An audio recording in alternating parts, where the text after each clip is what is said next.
11ஆம் வகுப்பு கணிதம் அலகு 3 முக்கோணவியல் பயிற்சி 3.9 11ஆம் வகுப்பு கணக்கு பார்க்கிறோம். சப்டிவிஷன் 1ல சைன் விதி, இரண்டாவது சப்டிவிஷன்ல கொசைன் விதி ஆகியவைகளை பயன்படுத்தி வீழல் சூத்திரத்தை வருவி என கொடுக்கப்பட்டுள்ளது.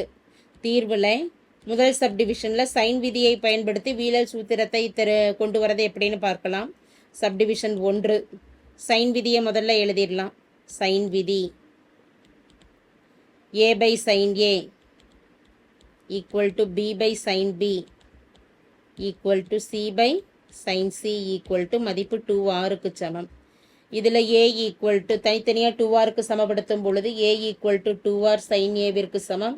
அதே போல் b equal to 2r sin bக்கு சமம் மற்றும் c equal to 2r sin cக்கு சமம். அதே போல் கோணங்கள் sin a sin b sin c இன் மதிப்புகளை இதிலிருந்து எழுதிக்கலாம். which implies a by 2r equal to sin a னும் b by பெருக்கல்ல இருக்கிறது இடதுபுறம் வரப்ப வகுத்தல்ல வரும் b by 2r equal to sin b னும் c by 2r equal to sin c னும் sin விதியிலிருந்து எழுதலாம். அடுத்து வீழல் சூத்திரத்தை தான் நம்ம கொண்டு வர போகிறோம். வீழல் சூத்திரங்கள் என்னங்கிறத முதல்ல தெரிஞ்சுக்கலாம். வீழல் சூத்திரங்கள் முதல் சூத்திரமானது a equal to b cos c plus c cos b.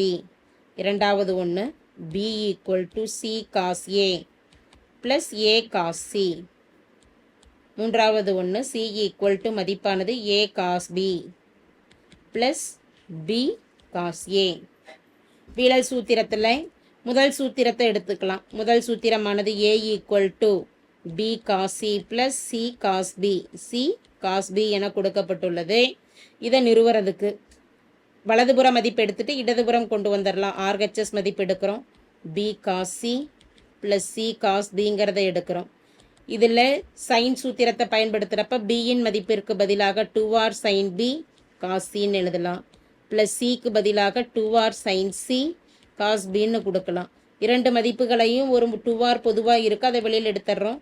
ப்ராக்கெட்டில் sin b cos c plus sin c cos bன்னு இருக்குது. இந்த ப்ராக்கெட்டில் இருக்கக்கூடியது பார்த்துட்டோம்னா sine alpha cos beta plus cos alpha sine பீட்டாங்கிற அமைப்பில் இருக்குது. அப்படி இருந்ததுன்னா சைன் ஆஃப் ஆல்ஃபா ப்ளஸ் பீட்டான்னு எழுதலாம். எனவே 2r பெருக்கல் sine of alpha plus beta alpha பீட்டாவின் மதிப்பிற்கு பதிலாக b ப்ளஸ் c இருக்குது. இதை மேலும் சுருக்கிறதுக்கு முக்கோணத்தின் 3 கோணங்களின் கூடுதல் a plus b plus c equal to 180 டிகிரிங்கிறதுனால b plus c a plus b plus c equal to 180 டிகிரியில் b ப்ளஸ் c மட்டும் இடதுபுறம் இருக்கட்டும். 180 a வலதுபுறம் போகிறப்ப மைனஸ் ஏன்னு கொண்டு போகலாம். இதை பயன்படுத்தி எழுதுகிறப்ப 2r பெருக்கல் சைன் ஆஃப் 180 டிகிரி மைனஸ் ஏன்னு எழுதுக்கலாம். 180 என்பது இரண்டாம் கால் பகுதி. இரண்டாம் கால் பகுதியில் சைனுக்குரிய குறி ப்ளஸ் குறி 180 இருக்கிறதுனால விகிதம் மாறாது. எனவே 2r sine of 180 minus theta sine theta அப்போ சைன் ஏன்னு கொடுத்துடலாம். 2r சைன் ஏ என்பது பக்கம் ஏவிற்கு சமம். இதுதான் எல்ஹெச்எஸில் இருக்கக்கூடிய நிபந்தனை. இதை நிரூபிச்சிட்டோம். Equal to LHS. அடுத்து இரண்டாவது ஒன்றுக்கு வரும். இரண்டாவது சூத்திரமானது b equal to c cos a plus a cos c. இதிலையும் நம்ம RHS கொண்டு வரோம். LHS equal to RHS மதிப்பு எடுக்கிறோம். RHS மதிப்பானது c cos a plus a cos c. cக்கு பதிலாக சைன் சூத்திரத்தை பயன்படுத்துகிறப்ப 2r sin c பெருக்கல் காஸ் ஏ ப்ளஸ் ஏக்கு பதிலாக 2r sin a ஒரு காஸ் சி. 2r பொதுவாக வெளியில் எடுக்கிறப்ப மதிப்பானது sin c cos A plus sin a cos C. 2r பெருக்கல் sine of alpha plus beta எனும் பொழுது sine alpha cos beta plus cos alpha sine பீட்டாங்கிற நிபந்தனையை பயன்படுத்துகிறப்ப சைன் ஆஃப் சி ப்ளஸ் ஏன்னு இந்த நிபந்தனை எழுதிக்கலாம். சி ப்ளஸ் ஏன்னாலும் சரி ஏ ப்ளஸ் பின்னாலும் சரி ஏ ப்ளஸ் சின்னாலும் ஒரே மதிப்புகள் தான். A plus B plus C equal to 180ங்கிற நிபந்தனையிலிருந்து ஏ ப்ளஸ் சி இடதுபுறம் வச்சுட்டு பியை வலதுபுறம் கொண்டு போகிறப்ப 180 மைனஸ் பின்னு குறிப்பிடலாம். எனவே 2r பெருக்கல் சைன் ஆஃப் 180 மைனஸ் பின்னு கொடுக்கலாம். இரண்டாம் கால் பகுதி sine of 180 minus theta sine theta. எனவே 2r சைன் பின்னு கொடுப்போம். 2r சைன் பிங்கிறது பிக்கு சமம். பி என்பது LHS மதிப்பு. இப்போ இதில் LHS ஈக்குவல் டு RHS இரண்டும் சமம் என காட்டியாச்சு. இனி மூன்றாவது வீழல் சூத்திரம் எடுக்கிறோம். மூன்றாவது வீழல் சூத்திரமானது c equal to a cos b A cos B plus B cos A. இதில் வலதுபுற மதிப்பு ஆர்ஹெச்எஸ் மதிப்பானது ஏ பெருக்கல் காஸ் பி ப்ளஸ் பி பெருக்கல் காஸ் ஏ என்பது ஆர்ஹெச்எஸ் மதிப்பு. ஏவிற்கு பதிலாக நம்ம பிரதியிடக்கூடிய மதிப்பானது 2r சைன் ஏ, சைன் சூத்திரத்தை பயன்படுத்துகிறோம், காஸ் பி ப்ளஸ் பிக்கு பதிலாக 2r ஒரு சைன் பி பெருக்கல் காஸ் ஏ. 2r பொதுவாக வெளியில் எடுத்துடுறோம். ப்ராக்கெட்டில் ஒரு sine A cos B plus sine B cos A அப்படிங்கிறத பயன்படுத்துகிறோம். 2r பெருக்கல் sine of A, sine A cos B plus sine B cos A என்பதற்கு சைன் ஆஃப் ஏ ப்ளஸ் பின்னு எழுதிடலாம். அதே முக்கோணத்தின் 3 கோணங்களின் கூடுதல் A plus B plus C equal to 180 டிகிரியிலிருந்து ஏ ப்ளஸ் பியின் மதிப்பு தெரியணும்னா சியை வலதுபுறம் கொண்டு வரப்போ 180 மைனஸ் சின்னு எழுதிக்கலாம். எனவே மதிப்பு 2r பெருக்கல் sine of 180 minus C, sine of 180 minus theta sine டீட்டாவிற்கு சமம் 2r சைன் சின்னு கொடுக்கலாம். இது எதற்கு சமம்னா சிங்கிற பக்கத்திற்கு சமம், ஈக்குவல் டு எல்ஹெச்எஸ். அதாவது எல்ஹெச்எஸ் ஈக்குவல் டு ஆர்ஹெச்எஸ்னு கொண்டு வந்துட்டோம், ரெண்டும் சமம். தேர்ஃபோர் வீழல் சூத்திரங்கள்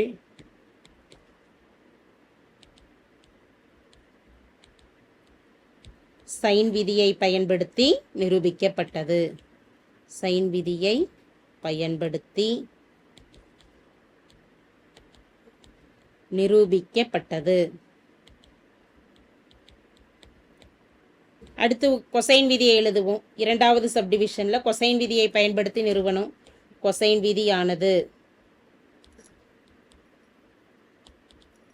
காஸ் ஏ, முதல் சூத்திரம் cos A equal to B square plus C square minus A square divided by 2bcக்கும், காஸ் பி என்பது C square plus A square minus B square divided by 2ca என்பதற்கும், cos C equal to A square plus B square minus C square divided by 2ab என்பதற்கும் சமமாகும். முதல் சூத்திரம் எடுக்கிறோம். வீழல் சூத்திரத்தை தான் நிறுவனம்.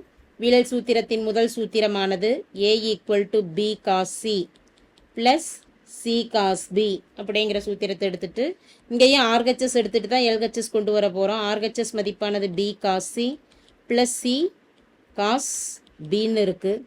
இதில் பி மதிப்பு அப்படியே இருக்கட்டும். காசிக்கு பதிலாக கொசைன் சூத்திரத்தை எழுதுகிறப்ப காசி என்பது A square plus B square minus C square divided by 2ab. அதே போல் ப்ளஸ் சி பெருக்கல் காஸ் பி என்பது C square plus A square minus B square divided by 2caவிற்கு சமம். பி கேன்சல் ஆகுது. அதே போல் இரண்டாவது உறுப்பில் சியு கேன்சல் ஆகுது. நியூமரேட்டர் டினாமினேட்டர் வந்து 2a 2aங்கிறது இரண்டு உறுப்புகள்லையும் மீதம் இருக்குது. டினாமினேட்டர் பொதுவாக இருக்கிறதுனால நியூமரேட்டர் மதிப்புகளை கூட்டிக்கலாம். முதல் உறுப்பில் இருக்கக்கூடிய numerator A square plus B square minus C square, இரண்டாவது உறுப்பில் C square plus A square minus B square. Denominator மதிப்பு இரண்டுகளிலையுமே 2aங்கிறது பொதுவாக அமையுது. ஸோ அப்போ minus C square plus C square minus B square plus B square cancel ஆகுது. 2a square மீதம் இருக்கக்கூடிய உறுப்பு பை 2a, 2 கேன்சல், 2. இப்போ அடுக்கு 2ல் ஒரு ஏ போயிடுச்சுன்னா மீதம் ஒரு ஏ இருக்கும். ஏ என்பது நமக்கு என்ன மதிப்பு? ஈக்குவல் டு ஏ. ஏவானது ஒரு எல்ஹெச்எஸ் மதிப்பு. அப்போ LHS equal to RHS. Therefore LHS இடதுபுற மதிப்பும் வலதுபுற மதிப்பும் சமம்னு காட்டிட்டோம். இனி இரண்டாவது வீழல் சூத்திரம் எடுக்கிறோம். இரண்டாவது வீழல் சூத்திரமானது B equal to C cos A plus A cos C என்பது இரண்டாவது வீழல் சூத்திரம். ஆர்ஹெச்எஸ் மதிப்பு எடுக்கிறோம். ஆர்ஹெச்எஸ் ஆனது C cos A plus A cos C. இந்த மதிப்புகளில் சிக்கு பதிலாக நம்ம பிரதியிடக்கூடியது வீழல் சூத்திரத்தில் சி அப்படியே இருக்கட்டும். காஸ் ஏக்கு பதிலாக B square plus C square minus A square divided by 2bcன்னு கொடுக்கலாம். அடுத்த ஒன்றில் ப்ளஸ் ஏ பெருக்கல் காஸ் சிக்கு பதிலாக A square plus B square minus C square divided by மதிப்பானது 2abன்னு கொடுக்கலாம். ஒரு ஏஏவும் அடுத்த ஒன்றில் சிசியும் கேன்சல் ஆக போக மீதம் இருக்கக்கூடிய உறுப்பு B square plus C square minus A square divided by 2b. அடுத்த ஒன்றில் B square A square plus B square minus C square divided by 2b. இரண்டுலையும் 2b டினாமினேட்டர் பொதுவாக இருக்கிறதுனால நியூமரேட்டர் மதிப்புகளை கூட்டிடுறோம். எனவே B square plus C square minus A square plus A square plus B square minus C square by denominator மதிப்பானது 2bன்னு இருக்குது. Minus A square plus B square minus C square plus C square cancel ஆக போக 2b square divided by 2b. ஒரு 2 cancel ஆக ஒரு b cancel ஆக போக மீதம் ஒரு b இருக்குது. இது வந்து LHS மதிப்பு b என்பது. அப்போ LHS equal to therefore LHS equal to RHSன்னு வீழல் சூத்திரத்தில் கொண்டு வந்துட்டோம்.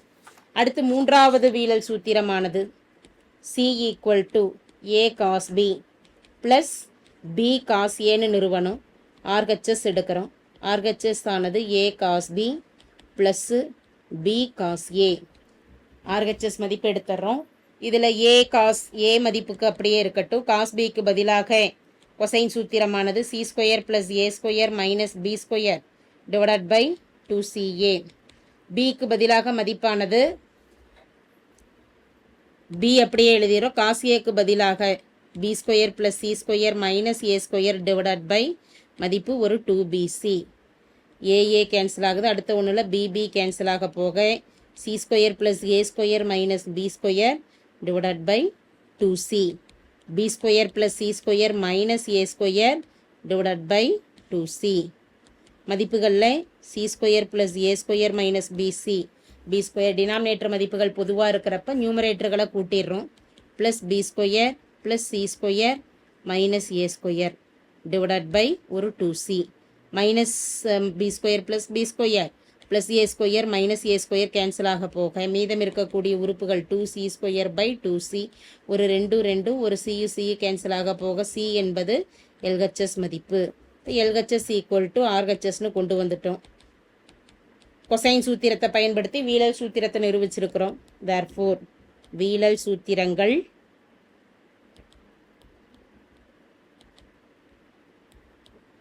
கொசைன் விதியை பயன்படுத்தி